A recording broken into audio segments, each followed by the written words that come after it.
श्री स्वामी समर्थ. आपल्या सर्वांना माहिती 20 मार्च 2026 ला स्वामी प्रकट दिन आहे. त्यानिमित्त आपण भरपूर सेवा करतो. त्यातलीच एक सेवा म्हणजे श्री स्वामी सारामृत. स्वामी सारामृत 21 अध्यायाचं आहे. खूप छान आहे आणि खूप प्रभावशाली आहे. मनापासून जर सेवा केली त्याचे 100% तुम्हाला रिझल्ट भेटणार म्हणजे भेटणार. आता जर कोणाला 51 पारायण करायचे असेल तर त्यांनी कधीही म्हणजे आजपासून म्हणा किंवा पुढच्या गुरुवारपासून किंवा मंगळवारपासून कोणत्याही शुभ दिनापासून तुम्ही सुरुवात जर केली तरीही चालेल. कसं करायचं, तुम्हाला संकल्प करायचा पहिला. तुम्ही जर आज मठात जाणार असेल किंवा उद्या जाणार असेल, तुम्ही आदल्या दिवशी मठात जावा, तिथे खडी साखर आणि नारळ न्या, स्वामींना प्रार्थना करा की मी 51 पारायण करणार आहे आणि ही सेवा तुम्ही माझ्याकडून करून घ्या, हे त्यांनाही बोला आणि तुमचं काय इच्छा असेल ती सांगून ती तुम्ही सेवा करायला दुसऱ्या दिवशीपासून सुरू करू शकता. आता एवढ्या लवकर व्हिडिओ करण्याचं कारण हेच आहे की आपल्याला मासिक धर्म येतो, त्याच्यामुळे आपले 4-5 दिवस स्किप होतात. त्याच्यामुळे हा व्हिडिओ मी लवकर केला आहे.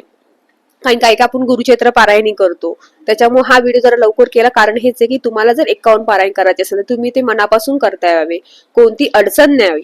आता नियम अटीत काय, ह्यामध्ये नियम अटी एकच आहेत की तुम्हाला मांसाहार वर्ज्य आहे, ब्रह्मचर्य नाही पाळलं तरी चालेल आणि परान्न वर्ज्य आहे. मांसाहार वर्ज्य आणि परान्न वर्ज्य, कोणाच्या घरचं खायचं नाहीये. तुम्ही विकतचं फूड घेऊन खाऊ शकता, पण हॉटेलमधलं वगैरे सहसा कमी खा. परान्न पूर्णपणे वर्ज्य करा, घरचंच खा, खूप छान राहील. त्यामुळे ही जी सेवा तुम्ही मनापासून केली, आयुष्यात नसेल त्या गोष्टी सुद्धा भेटतात, तुम्हाला लक्षात ठेवा. आता काहींचं म्हणणे हे की मी सेवा करते पण मला अडचणी खूप येतात. हे लक्षात ठेवा, आपले प्रारब्ध आहे ते भोगल्याशिवाय आपल्याला पर्याय नाहीये. प्रारब्ध आपल्या भोगावंच लागणार. देवाचं नामस्मरण करता याचा अर्थ आपले प्रारब्ध संपणार असं नाही होते. आपले प्रारब्ध हे भोगावंच लागणार आहे. मग ते काही किती मोठं कठीण असेल ते भोगावंच लागतं.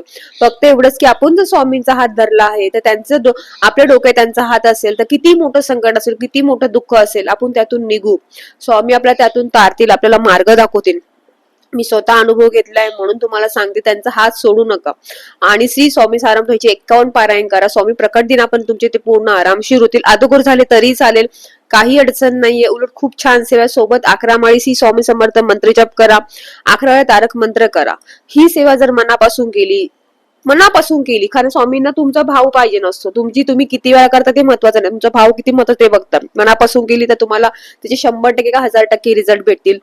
त्यामुळे काही अडचण नाही. दिवसभरामध्ये कधीही करा, फक्त दुपारी 12 ते 12:30 मध्ये करू नका.